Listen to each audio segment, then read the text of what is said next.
Yo, what is good, everybody? I am so happy to be back to another episode of From the Nosebleeds FTN Sports.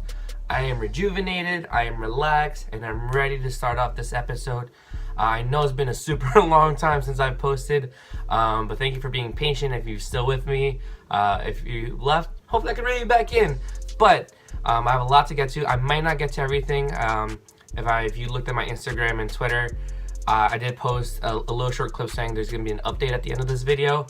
Hopefully trying some new things for 2019, just to see if we can play around some stuff, and then ultimately bring you what you guys will watch more, because I know 40 minutes is always long for a video, or 30 minutes. So we might try to do some other stuff, but that's at the end of the videos. But man, it's some hot stove seasons from baseball. The Mets and the Yankees are super active. There's a lot of things to be going on, but I'm super stoked and I'm super happy to be back. So thank you guys for being patient with me, and hopefully you guys stick around. Like I said, this might be a longer video, but this might be one of the last longer videos that I post, depending on what you guys think and stuff like that. And before anything, I'm going to try to get a video up next week before the new year, but just in case I don't, I want to wish everyone a happy holidays and a happy new year. Wishing you guys all the best. Thank you guys for all that you do for me. I know I say thank you a lot in every video, but because I really do mean it. You guys mean so much to me, and the feedback that you guys give me, the support that you guys give me means so much to me, and I really am appreciative of everyone that watches it. Everyone watches this podcast sort of thing, as well as the feedback, like I said, that you guys give me, and then just talking sports and always giving me tips on what I can improve on and stuff like that. But like I said, happy holidays to everyone. Happy Kwanzaa, Hanukkah, Merry Christmas, whatever denomination you are or whatever religion you are. Best wishes and happy holidays and happy new year for everyone. I hope 2019 is going to be a great year for everyone. I know it's already, 2018 is closing really great for me, so I'm hoping it continues on to a great beginning for 2019. So let's get right into it. Like I said, the Yankees and the Mets, it's hot stove season. The off season, the winter meetings are in progress. The Yankees have been active. The Mets have been really active, but everything's going off with the Yankees. Let's go with the Yankees off, because they're more of the main market team right now. But not some big news for them. They re-signed some players. Obviously, they had CC back. They added J.A. Happ back on a 2-year deal, so that's really cool. But what I just found out is right before Manny Machado is supposed to be visiting New York, Carlos Beltran, a former outfielder for both the Mets and the Yankees, is now a special advisor for Cashman. He was saying, it's coincidence of the timing that he is coming in, who also shares the same agent with Manny Machado. So him and Manny Machado have the same agent. Coincidentally, he's now a special advisor for Cashman and the Yankees. While he's now, and Manny Machado is supposed to come the day after he just told and confirmed ESPN this. So yes, coincidence, Carlos, coincidence. I believe so. That's just happening. It has nothing to do with you being a former Yankee. Although, to be quite honest, I might sound like a salty Met fan. I feel like he should have more, remnants with the Mets. He was there for the 2006 season. When we went to the NLCS and stuff like that. So he played, and he was a big deal for the Mets when they signed him. So I would have thought he would have had more connections with the Mets than with the Yankees. Obviously, we didn't end with the best of terms. Obviously, maybe that might have to do it since we traded him away. But he is a special advisor, and Manny Machado's coming into New York to have a meeting with the Yankees. So that's a big deal. Neither Harper or Machado have signed yet. I think they're trying to see who goes first and what their contract's like, because they're going to want similar contracts because they're both such superstar players. So that's a real thing that's going on. But shout out to Beltran. He said this is his home. He has a home here, so he feels comfortable here, and he's like the Yankees since he played for them and stuff like that. So it makes sense in that aspect. So I do respect that. So we'll see how it plays out. We'll see how the meetings go. Nothing too bad. So there's a little bit of the Yankees aspect. They're still kind of quiet. I think they're trying to wait to see what big splash they're gonna get. Cashman hinted at that they probably not going to be in the Bryce Harper deal, because he has I have 6 outfielders I can start right now. So they might be all in on Machado more than Harper right now, but we'll see. The Yankees are always willing to open up their wallets to get a ring now for their fans. So that's a little bit of the Yankees story. The Mets have been on a roll.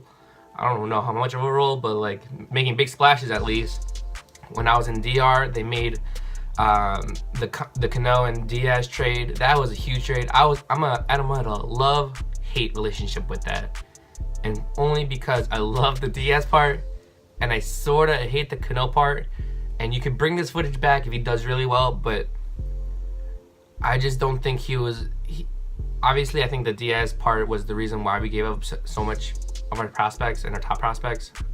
But I think that Cano kind of wasn't worth it. You know, he's an aging player. He's like 36. You know, he had the PED stuff, you know, early on, like, you know, in the past. So that kind of stigma's with him. But we'll see how he does. You know, he's an aging player. He sometimes lacks hustle, which I don't appreciate. But, you know, that's the way it is. But, you know, obviously I love the part that we got the top, you know, saves leader in the AL and Diaz last season. So, you know, that really bolsters up our bullpen, which we would severely needed. And with that, we also signed back Jerry's Familia for 3 years, $30 million. He said he wanted to be back in New York, and he'd rather be in New York as a setup man than a closer anywhere else, because he just wants to be tied to the organization. But his thought was cool, and, you know, hopefully, like, you know, the outside influences, you know, and all that stuff, you know, with his backtrack history, you know, off the field stuff. Hopefully that's ended and he's a little bit more mature now and willing to accept this role that, you know, we do have 2 closers essentially. Familia has 123 saves with us and stuff like that. So obviously he has save experiences, especially in New York. He just lacked a little bit under pressure. But, you know, if Diaz needs a night off, Familia's right there to fill in. But that's a pretty good 8-9, you know, 1-2 punch there for our closer and setup man. So that's really cool to see. You know, obviously nowhere near finished. Hopefully we get some more pieces, definitely some more, like 1 or 2 more arms in the bullpen to really solidify, you know, have a you know, Swarzak's gone, so, you know, have a dependable guy that we can, you know, throw in maybe once, twice, three times in a row, each and every day. But definitely need more bullpen arms, and see what we do with our position players, just because we need more players too. So, you know, we have right now McNeil is starting third baseman, and I like his bat. I don't quite necessarily love his glove that much, but we'll see. Sad day as our boy Wilmer Flores no longer with the team. When I heard that story, I was actually really sad, mostly because, you know, especially with the trade situation that happened a couple years ago, you know, he was crying, and then he hit the walk-off home run to win the game for us, and because the trade got denied and stuff like that, and he had the rumors and he was on the field. It was crazy. And this kid's been with us, been in the Mets organization since he was 16. Imagine that. He's only known one ball club since 16 years old, signed from Venezuela. You know, this team was his team, you know. And I liked Wilmer. I thought Wilmer was one of our better players, you know, off the bench. He was a utility guy, you know, played any position we really needed him to. You know, a decent power off the bench. He got clutch pinch hit home runs. He has the most walk-off hits out of any Met. You know what I'm saying? And he has limited at bat sometimes. But yeah, so, you know, the trade, you know, it is what it is. You know, Cano obviously was a huge star back in the day. Obviously not so much now. But like I said, the real part of that trade that I love is the Diaz, you know, bolstering up our bullpen, who had been so lackluster last year, was a big deal for us. So that was a big deal. And, you know, obviously left-handed power is always something we've really needed. Jay Bruce was a little too inconsistent, you know, sometimes hot, sometimes really cold. You know, Cano's a little bit more, you know, he has more average and stuff like that. He almost hit like 300. Or like his lifetime is 298, which is really well. Bats really well, and left-handed batter. So that really helps out our line as far as balance, you know. But we're still not done yet. We also signed Wilson Ramos, you know, 2 years, $19 million for our catcher. And I really do like this trade. As much as I really wanted Real Muto, I don't think it was worth trading Syndergaard for. And other acquisitions, like, you know, they wanted Rosario, and I don't think that was worth it either. To give up 2 players, and yes, he's a great catcher. He's a good defensive catcher, and he's a really more offensive player. But to give up all that for, you know, and start again with our starting pitching, who's already, you know, besides Jacob deGrom, is Zach Wheeler had a good year, I should say. But, let's see if he can actually do it again. Matz is always hurt. Who else are we going to throw in there? Gazelman, he had up and down this past year. Lugo was hurt for a lot of it. So, as long as we have DeGrom, and as I know Noah's not, pristine and has had injury problems as well, but it's still Syndergaard, if he's healthy and he learns to control a little bit more, that kid has he's throwing 100 miles per hour and 90 mile per hour changeups. So I think, when everything's right, obviously that takes a lot. Everyone's healthy and stuff like that. That's one of the best 1-2 punches in the league, with DeGrom and Noah at 1-2, whichever way. But I just think it was too much to give up for Realmuto. And Wilson, even though he's a little bit older, he knows the league, and he knows the division, so which is really important. He knows how to handle all-star catchers. He's done it before, and he usually kills the Mets. Now hopefully he'll kill some of the other teams, and like I said, he knows the division, so he knows the Braves, the Marlins, the Phillies especially. So it'll be quite a good help for our young pitchers, not so young anymore, but our young pitchers to understand the game and understand game plan, as he's seen the division and knows strengths and weaknesses of each team and stuff like that. But yeah, so I like the signing of Ramos.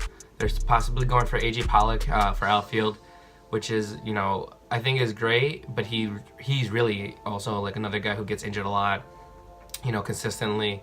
So if we get him, I'll be happy. He's a great offensive bat, right-handed bat, and he has a potential to be an all-star. However, he just he needs to stay on the field, basically, point blank.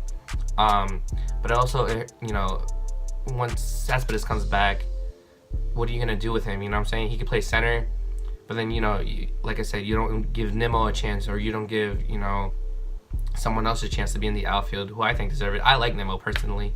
I think he's a good, scrappy young player, and he's fast, or has decent speed at least, and he hustles, which I appreciate, and I like him in the lineup just because he'll get you a single out of a drag bunt or something. So I like Nimmo a lot. So we'll see how the outfield plays, but they're strongly going after AJ Pollock now that he's been strong ties with the Mets, and signing him. However, we'll see how it goes. I hope we get someone else. I really do want someone else to add to our lineup, just in the meantime, but I don't know if it's willing to go to trade or through signing. We'll see how that plays out, but the hot stove has just started heating up. And, we've done a lot of moves, Mets and the Yankees trying to make that really big splash, trying to get a mega superstar here with Manny Machado. So hopefully it works out. The Mets making smaller moves, but right now we were a fourth place team, and we could possibly be the leaders in the NL East and possibly a playoff team in the wild card. If not, because we'll see if the Braves can repeat with their young, exciting team as well, to win the division. But I think we have some nice pieces. Definitely need to add some more. But yeah, I'm excited to see what's in the upcoming for them. But that was a lot of stuff, I know, and I'm just trying to move on. Let's see what you guys want to hear. Giants, Knicks, maybe some Rangers, some hockey. Let's actually start with the Islanders, who they're doing actually pretty well. They're third in the Metropolitan standings. They're doing really well. Had a couple blips and a couple close games in the last couple games, but I didn't expect them to do this well so early on. But they're holding their own. 36 points. The Metropolitan isn't doing as great as the other divisions. Especially on the West Coast. We're top 4 teams are all above 40, and we only have one team in the Metropolitan above or 2 teams that are 40 or above, and that's just barely doing anything. But maybe it's a testament of how the other teams are doing really well.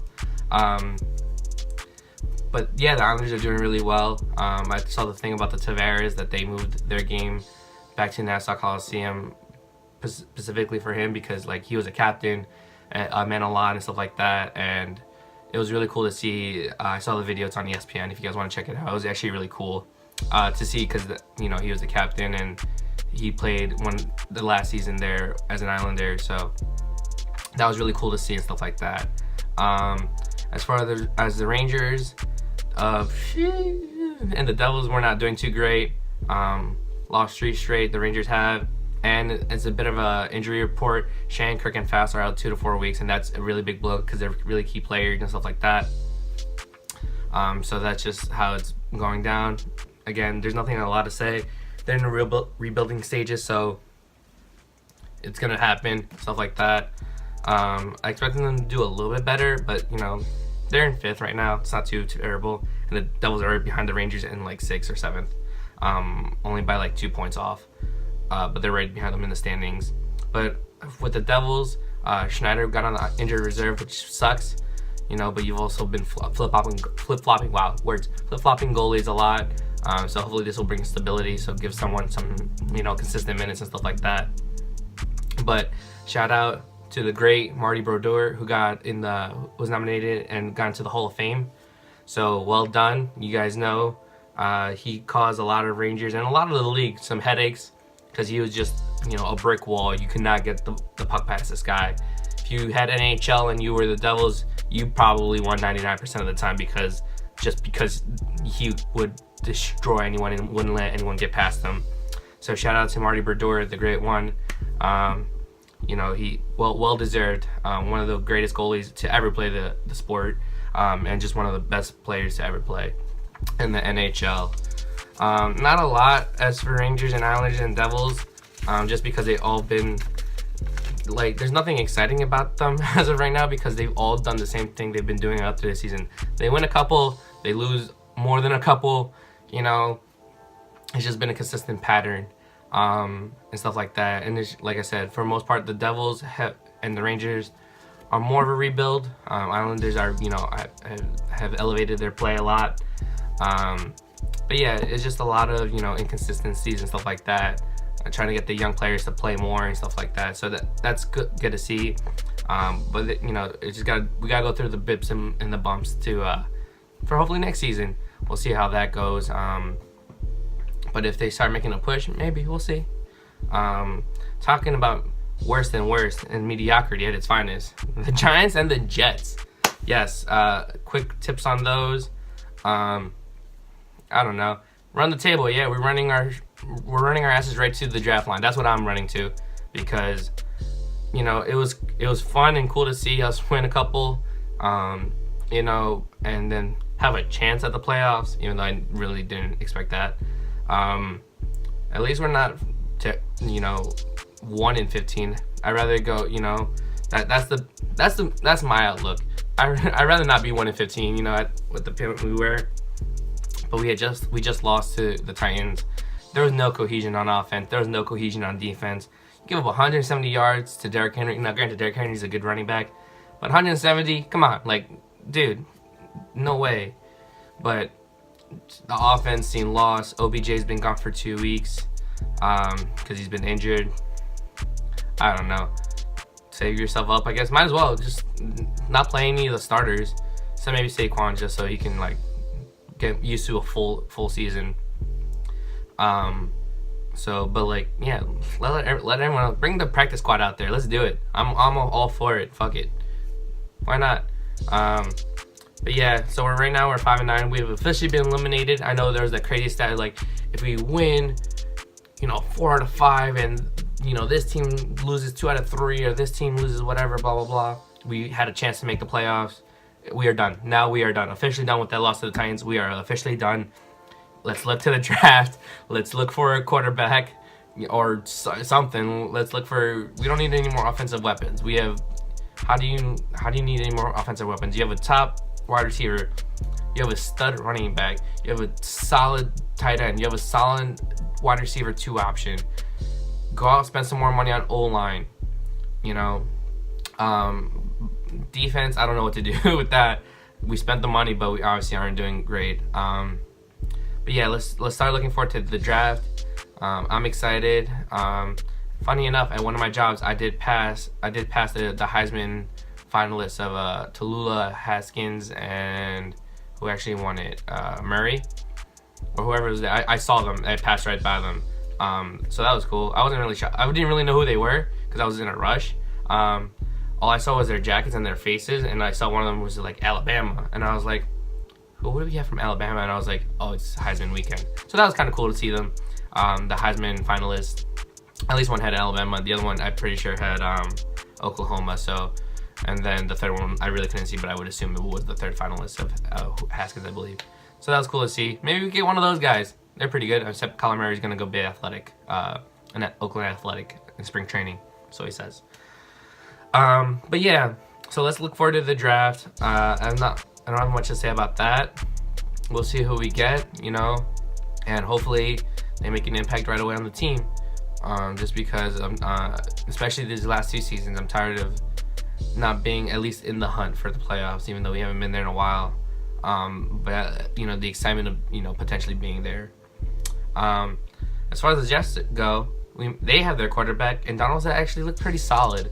I've seen 2 games now.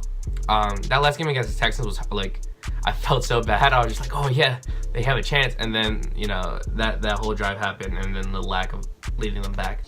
But Darnold's been looking pretty good. He's getting definitely more comfortable with the offense. He's making some nice throws out there. Obviously I'm still making some mistakes. But it comes with the territory. Who should not be the Jet though? Todd Bowles. That guy should be not your head coach anymore. He is terrible. I'm pretty sure he's gonna get fired once that Monday hits. What's it called? Terrible Monday, whatever. He is. I don't think he should be your coach anymore. I think he don't really know what he's doing out there. I just kind of think he throws stuff up there, but I think he should start packing his bags. I don't really see like the team itself just sometimes looks unmotivated to play. And that all reflects the head coach. That entirely reflects the head coach and the culture he's bringing. And then even a lot of the players, and I've mentioned in past videos, like they're like, yeah, I'm tired of this. I'm tired of losing. Blah blah blah. We don't play with hustle. We don't play with heart. Blah blah blah.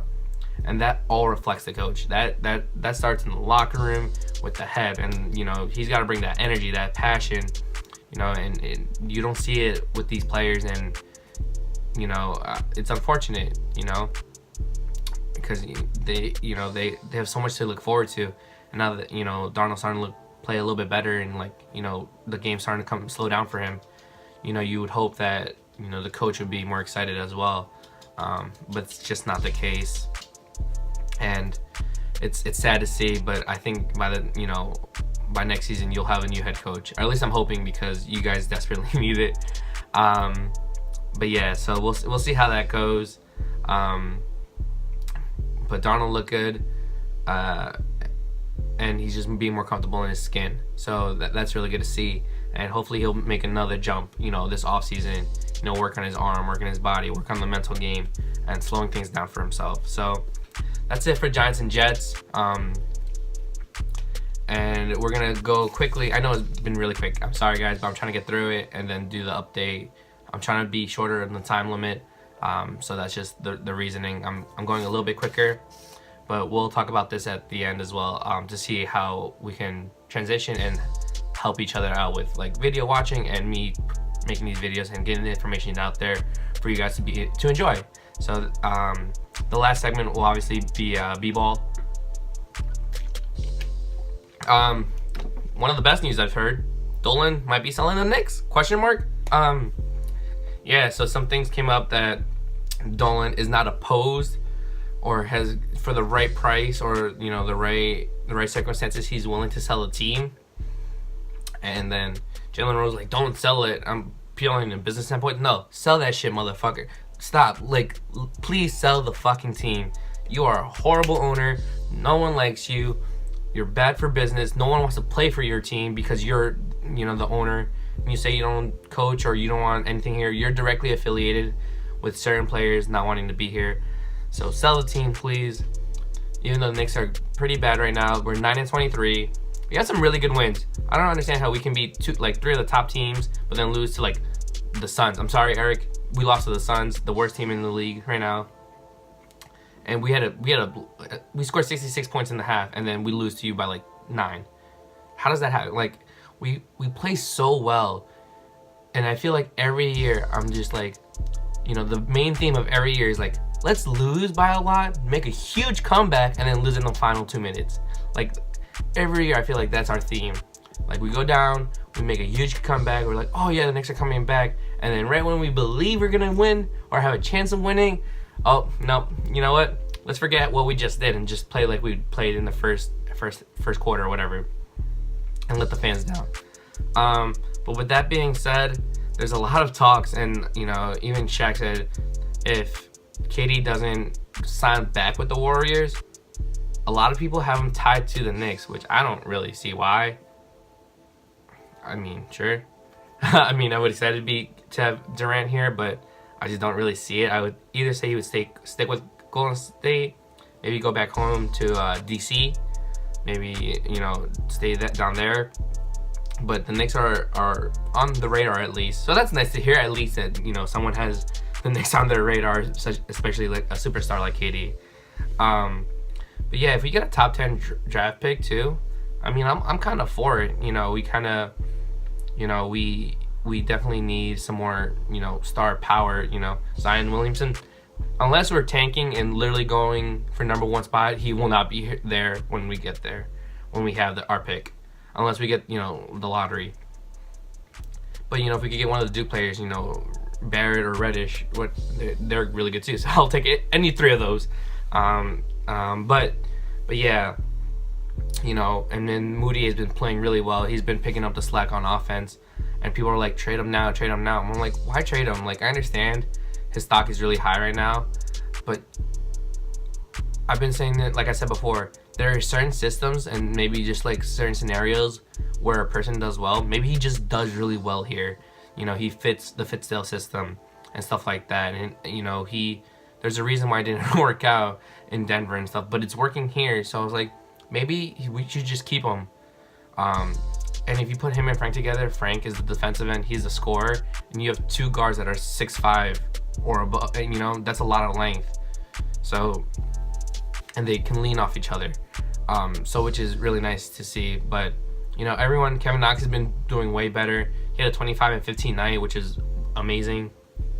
And a lot of the young players are really stepping up again.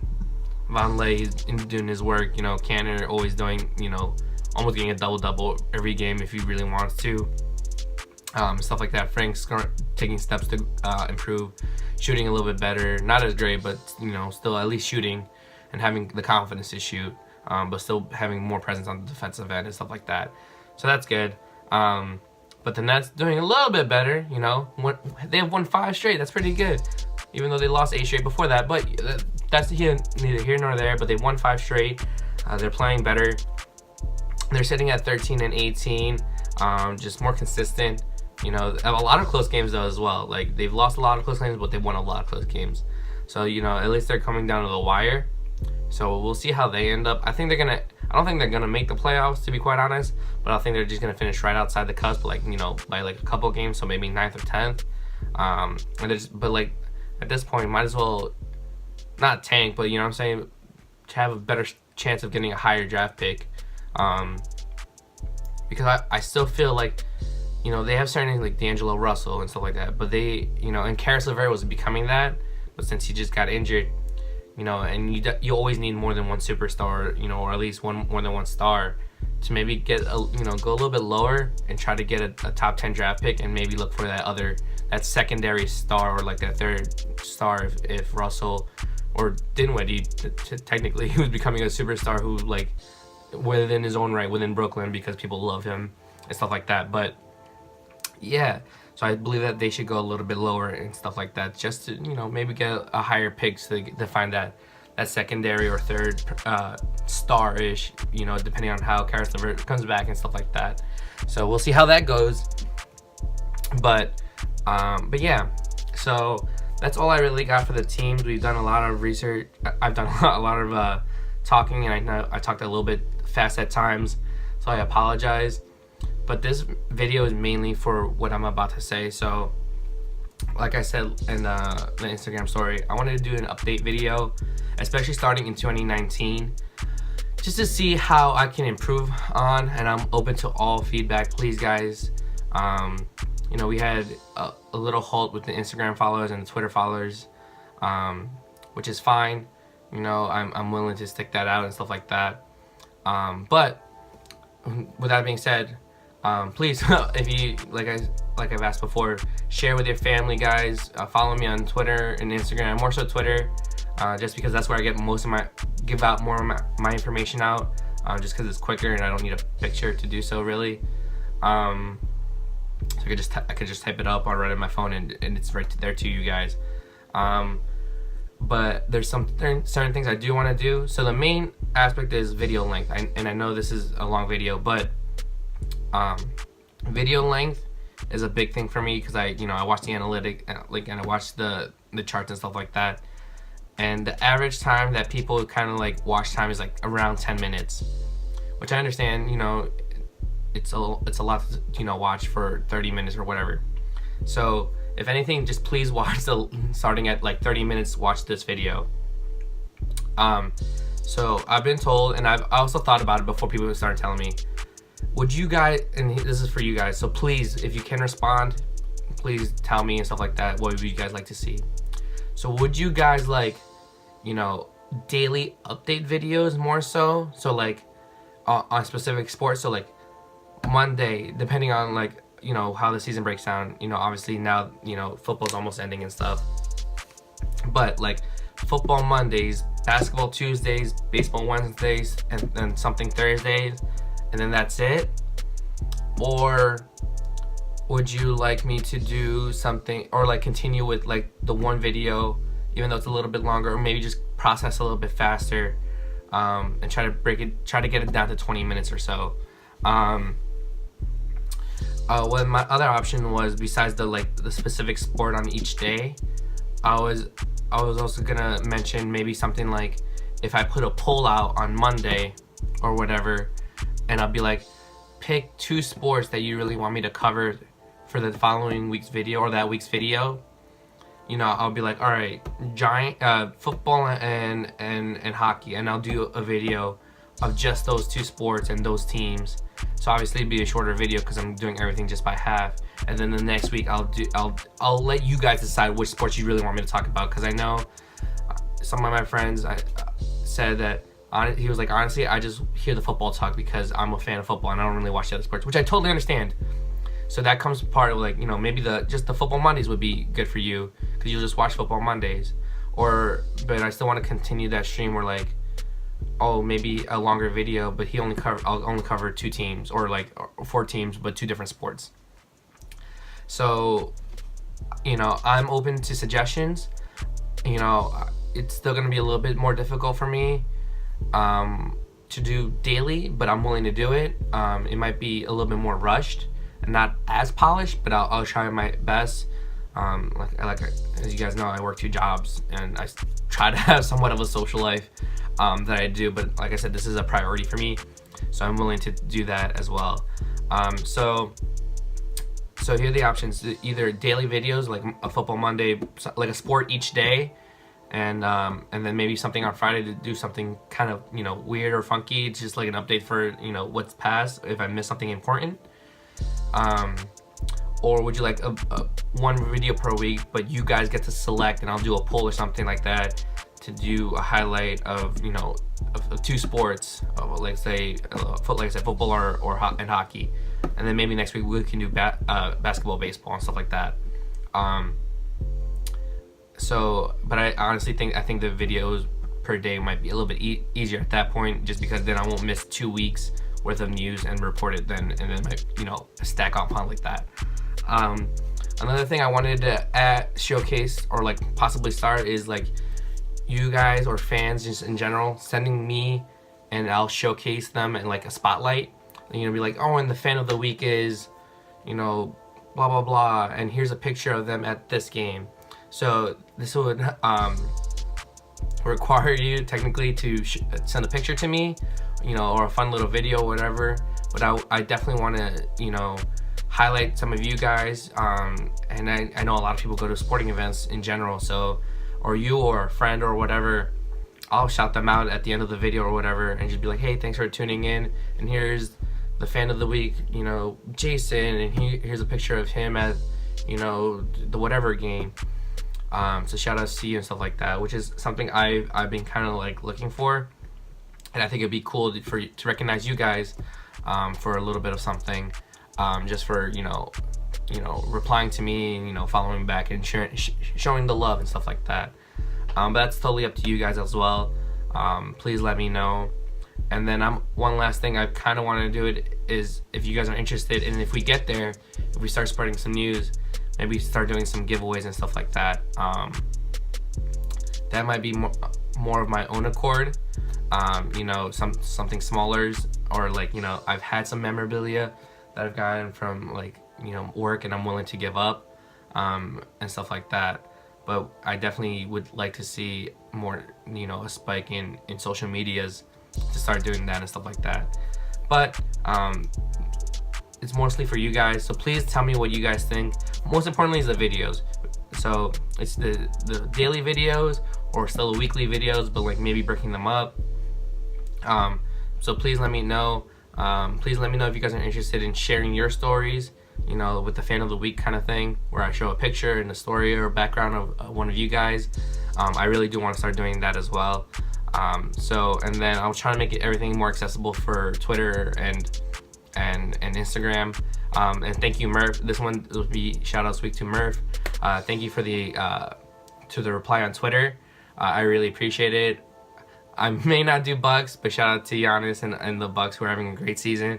And shout out to our Marquette Golden Eagles, number 20 in the nation right now. They're gonna play, the sole Big East team right now in the top 20. So that's cool to see. And hopefully we'll continue to grow and stuff like that. But thank you guys. Please, please, please. I want to see the feedback, and I'm so thankful for you guys. Again, happy holidays and happy New Year if I don't get another video out. Thank you guys for such a wonderful year. And I wish you guys all the best. I'm Audi 5000. Peace.